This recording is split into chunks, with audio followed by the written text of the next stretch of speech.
Well, one of my favorite ways to study the Bible recently has been to look at those lesser-known heroes of the Bible and study what lessons God has preserved for us today through their lives. So today, for the Sermonette, we'll look at one such hero from the time of David, a hero named Barzillai. Do we have any fans of Barzillai here today? All right, probably not many.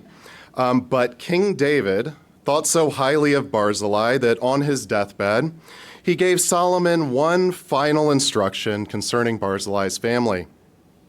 So we'll start there today. Let's start in 1 Kings chapter 2 and verse 7. And we'll read David's instruction to Solomon. That's 1 Kings chapter 2 and verse 7. And King David said, "But show kindness to the sons of Barzillai the Gileadite, and let them be among those who eat at your table. For so they came to me when I fled from Absalom your brother." So today, we'll read what Barzillai did that left such an impression on David. And we'll also examine Barzillai's character that motivated his actions. And we will see that Barzillai is an example of generosity, loyalty, humility, and contentment, qualities that we should all strive for. So we'll begin in we'll continue in 2 Samuel. I think we'll be in chapter 17, because our story of Barzillai begins with Absalom's rebellion. And so what I'll do, I'll just set the stage by providing the background that we read in 2 Samuel. As you know, David's son, Absalom, gradually had stolen the hearts of the people of Israel. He presented himself as a more accessible and sympathetic leader than the king. And he did this by standing at the gate and intercepting people that were en route to try and seek justice from the king to plead their case. Absalom claimed that David was too busy for them and promised that if only he was king, he would make everything right. And after building support, Absalom declared himself king and launched a rebellion against his father. David fled Jerusalem rather than subjecting the city to a civil war. He fled with those who remained loyal to him, while Absalom gathered his army and pursued. And it wasn't looking good. The details that we read, many people close to David had betrayed him. Absalom had spies throughout the land that were reporting David's position back to Absalom. After crossing the Jordan River, David continued east, eventually arriving at the fortified city of Mahanaim. And there's an interesting irony here, just the fact that he comes to this city, because during an earlier civil war, Mahanaim had served as the capital of David's rival, Ishbosheth. Now, in yet another civil war, David himself seeks refuge there. So David and those with him arrived at Mahanaim, exhausted, hungry, and uncertain of what the next days would bring. Absalom's army was approaching, and David's followers needed food, rest, and encouragement. And it is in this moment that Barzillai enters the biblical record. So let's pick up the story. We'll be in 2 Samuel 17 and verse 27. 2 Samuel 17 and verse 27. And we read, "Now it happened, when David had come to Mahanaim, that Shobi, the son of Nahash, from Rabbah of the people of Ammon, Machir, the son of Amiel, from Lo-debar, and Barzillai, the Gileadite, from Rogelim, brought beds and basins, earthen vessels and wheat, barley and flour, parched grains and beans, lentil and parched seeds, honey and curds, sheep and cheese of the herd, for David and the people who were with him to eat. For they said, 'The people are hungry and weary and thirsty in the wilderness.'" So they see the need of David and provide exactly what is needed in that moment. And Barzillai, Machir, and Shobi were taking a considerable risk in this action. If Absalom won the war, they could have been viewed as enemies of the king. So it wasn't simply an act of hospitality here, it was an act of loyalty in a time of war. Now, the first time I read this, I pictured David with a relatively small band of advisors and soldiers and family receiving these provisions. But as we continue to read, it becomes clear that this wasn't the case. Barzillai and the others weren't helping just a handful of people. They were providing for a much larger company. So let's read into chapter 18 just a little. Chapter 18 and verse 1 says, "And David numbered the people who were with him and set captains of thousands and captains of hundreds over them." The scene at Mahanaim looked less like a meal for a few weary travelers and more like wealthy patrons provisioning an entire military encampment. Beds and basins for thousands, along with grain, beans, lentils, honey, sheep, and cheese for David and everyone with him. So this is more than a story about hospitality. Barzillai, Shobi, and Machir provided refuge, rest, and provisions for an entire fighting force. Now there's a saying in warfare that amateurs talk strategy and professionals talk logistics. Armies don't fight on empty stomachs, right? Before David's men could face Absalom's army, they needed food, rest, and supplies, and that's exactly what these three men provided. And God used their generosity to strengthen David's forces at this pivotal moment, allowing them to rest, regroup, and prepare for the battle ahead. Continuing into chapter 18, David wants to go into battle himself, but his commanders insist that he hang back and guide them from afar.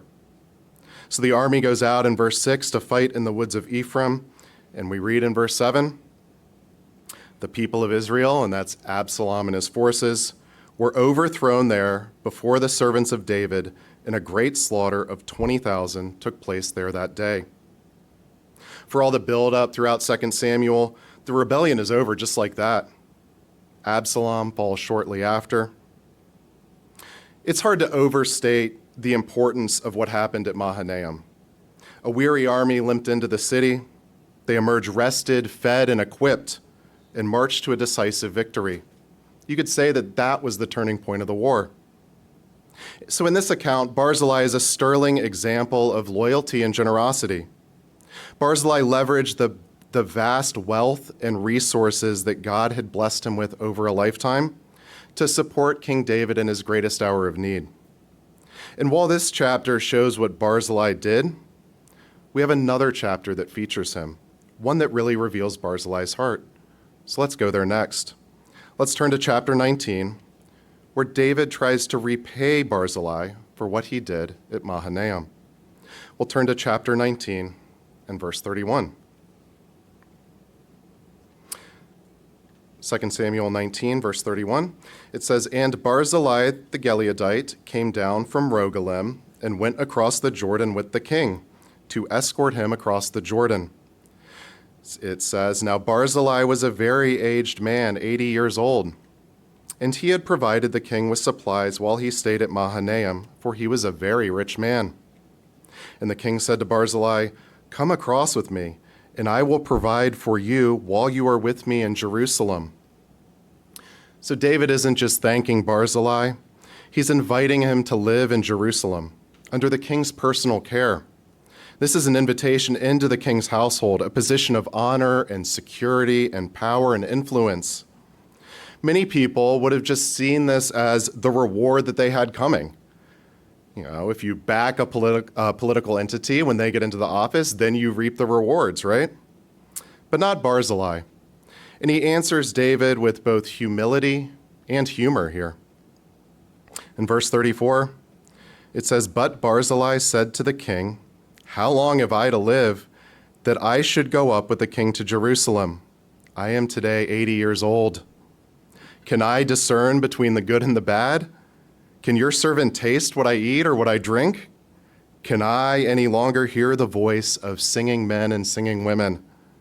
Why then should your servant be a further burden to my lord the king?'" And we can almost see the twinkle in Barzillai's eye as he says all this, right?